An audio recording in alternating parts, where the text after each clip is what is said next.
Meloni ಅವರಿಗೆ ನಮ್ಮ ದೇಶದ ಪ್ರಧಾನಿ ಮೆಲೋಡಿ ಚಾಕ್ಲೇಟ್ ಕೊಡ್ತಾರೆ ಸರ್. ಆ ಮೆಲೋಡಿ ಚಾಕ್ಲೇಟ್ ಕೊಡುವುದಕ್ಕಿಂತಲೂ ಉತ್ತಮ ಒಪ್ಪಂದಗಳಿಗೆ ಸಹಿ ಹಾಕಿಸ್ಕೊಂಡು ಆ ಪೇಪರ್ ತರ್ತಾ ಇದ್ದಿದ್ರೆ ಭಾರತಕ್ಕೆ ಎಷ್ಟೋ ಚೆನ್ನಾಗಿರ್ತಿತ್ತು ಅಂತ ಹೇಳಿ ಅನೇಕರು ಅಭಿಪ್ರಾಯ ವ್ಯಕ್ತಪಡಿಸಿ. ಇದೇ ಹೇಳಿದ್ದು, ನಾವು ದೊಡ್ಡ ದೊಡ್ಡ ವಿಷಯ ಮಾತಾಡ್ತೀವಿ, ನಮ್ಗೆ ಇವೆಲ್ಲ ಚೆನ್ನಾಗಿ ಗೊತ್ತು.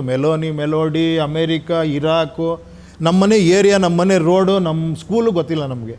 This is the biggest problem. ನಾವು ಅಲ್ಲಿ ಹೋಗೋದು ಬೇಡ. ನಾವು ಅತಿ ಬುದ್ಧಿವಂತರು ನಾವು. ಅಯ್ಯೋಯ್ಯೋ, ಏನು ಕೂತ್ಕೊಂಡು ಮಾತಾಡೋ ಸ್ಟ್ಯಾಟಿಸ್ಟಿಕ್ಸ್ ಕೊಡೋರು ಎಷ್ಟು ಜನ ಇದ್ದಾರೆ, ನಿಮ್ಗೆ ಆ ಥರ ಮಾತಾಡೋರು ಇದ್ದಾರೆ. ನೋಡ್ರಿ ಅಲ್ಲಿ ಹೆಂಗಾಗಿದೆ ಸ್ಟ್ಯಾಟಿಸ್ಟಿಕ್ಸ್ ತೆಗೆದು. ನಾನು ಅಂಥವ್ರು ನೋಡಿದ್ದೀನಿ, ಅಂಥವ್ರ ಬಗ್ಗೆ ಆಸೆಗಳು ಇಟ್ಕೊಂಡಿದ್ದೆ ನಾನು. ಏನೋ ಇಷ್ಟೆಲ್ಲ ತಿಳ್ಕೊಂಡಿದ್ದಾರೆ, ಅದೆಲ್ಲ ಪ್ರಯೋಜನಕ್ಕೆ ಬರಲ್ಲ.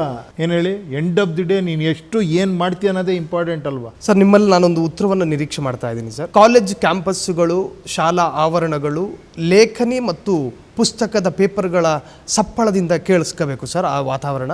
ಆದರೆ ಎಲ್ಲೋ ಒಂದು ಕಡೆ ನಮ್ಮ ರಾಜ್ಯದಲ್ಲಿ ಹಿಜಾಬ್ ಅನ್ನೋ ದಂಗಲ್ಲು, ಜನಿವಾರ ಅನ್ನೋ ವಿವಾದಗಳು ಇವೆಲ್ಲ ಆನ್ಸರ್ ಮಾಡಿಬಿಟ್ರಿ. ಪೇಪರು, ಪೆನ್ನು ಇದ್ರ ಸಪ್ಪಳ ಕೇಳಿಸ್ಬೇಕು, ಬೇರೆ ಕೇಳಿಸ್ತಿದೆ ಅಂತ. ಅವಾಗ ಇದಕ್ಕೋಸ್ಕರ ನೀವು ವೋಟ್ ಹಾಕ್ಬೇಕಲ್ವಾ, ಈ ಬದಲಾವಣೆ ತರಬೇಕಲ್ವಾ.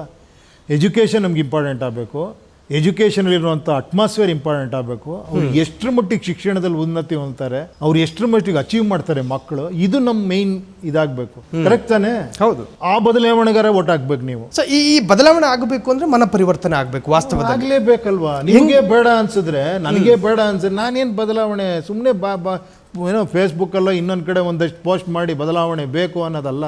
ಅಂದ್ರೆ ಈ ಪ್ರಜಾಕಾರಣದಲ್ಲಿ ನಾನು ಸ್ವತಃ ನಿರ್ಧಾರ ಮಾಡದ ಹೊರತು ಉಪೇಂದ್ರ ಬಂದು ಕೈ ಹಿಡ್ಕೊಂಡು ನನ್ನನ್ನು ಯಾರು ಅಲ್ಲ, ಉಪೇಂದ್ರ ಅಲ್ಲ, ನಿಮ್ಮ ಜಗತ್ತಿನ ಜೀವನದಲ್ಲಿ ಯಾರೂ ಮಾಡಲ್ಲ, ನಿಮ್ಮ ಫ್ಯಾಮಿಲಿನೂ ಮಾಡಲ್ಲ, ನಿಮ್ಮ ಜೊತೆಲಿರೋರು ಮಾಡಲ್ಲ, ಯಾರೂ ಮಾಡಲ್ಲ. It is you are responsible for your life. That is the ultimate ಸತ್ಯ. ನನ್ನ ಒಬ್ಬನ ಬದಲಾವಣೆ ಭಾಳ ಮುಖ್ಯ. ನಾನು ಆ ಕಡೆ ನೋಡೋದು, ಈ ಕಡೆ ನೋಡೋದು, ಅವ್ನು ಚೇಂಜ್ ಆಗಿಲ್ಲ, ಇವ್ನು ಚೇಂಜ್ ಆಗಿಲ್ಲ. ಅವಾಗ ನಿನ್ನ ವ್ಯಕ್ತಿತ್ವಕ್ಕೆ ಬೆಲೆ ಏನಿದೆ? ಯು ಆರ್ ಎ ಫಾಲೋಯರ್ ಅಷ್ಟೇ. ಏನು ಹೇಳಿ, ಇಂಡಿಪೆಂಡೆಂಟ್ ಅಂದ್ರೆ ಏನು ಹೇಳಿ, ಡಿಪೆಂಡ್ ಆಗದೆ ಇರೋನು, ಮಾನಸಿಕವಾಗಿ, ದೈಹಿಕವಾಗಿ ಯಾವುದೇ ರೀತಿ ಸ್ವಾವಲಂಬಿಯಾಗಿ ಇರಲೇಬೇಕಲ್ಲ. ಕೆಲವು ವಿಚಾರಗಳೆಲ್ಲ ಆಗಿರ್ಬೇಕಲ್ವ ನಾವು. ಅಟ್ಲೀಸ್ಟ್ ನನಗೆ ಗೊತ್ತಿರ್ಬೇಕು ನನಗೇನು ಬದಲಾವಣೆ ಬೇಕು ಅಂತ.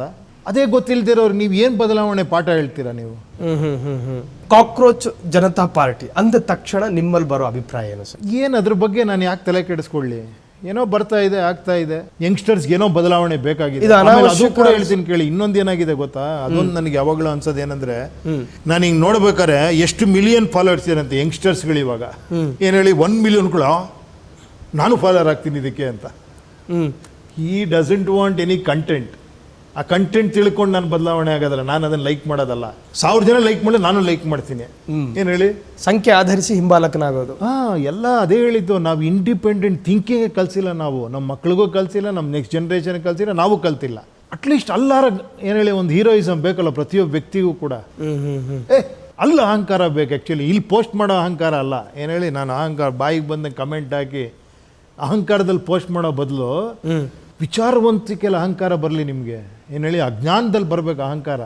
1,00,000 ಜನ ಫಾಲೋ ಮಾಡ್ತಿದ್ದಾರೆ, ನಾನು ಯಾಕೆ ಫಾಲೋ ಮಾಡಲಿ? ನೋಡೋಣ ಏನಿದೆ ವಿಷಯ, ಏನಕ್ಕಾಗಿದೆ, ಇದು ಏನಿದೆ ತಿಳ್ಕೊಂಡು ನೀವು ಫಾಲೋ ಮಾಡಿ.